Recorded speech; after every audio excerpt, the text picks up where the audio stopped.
Hello, in front of me I've got MOTOROLA Moto E32s. In this video I'll show you how to connect pendrive to your smartphone.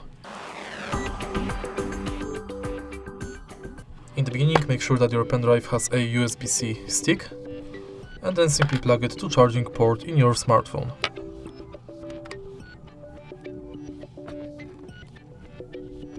Once it's plugged, swipe down notification bar,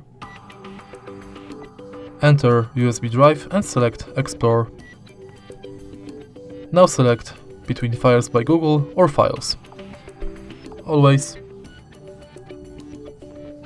And now you can explore your pendrive internal storage by going to SanDisk or whatever your pendrive is named. And that's basically it. If you find this video helpful, please leave a like, comment and subscribe.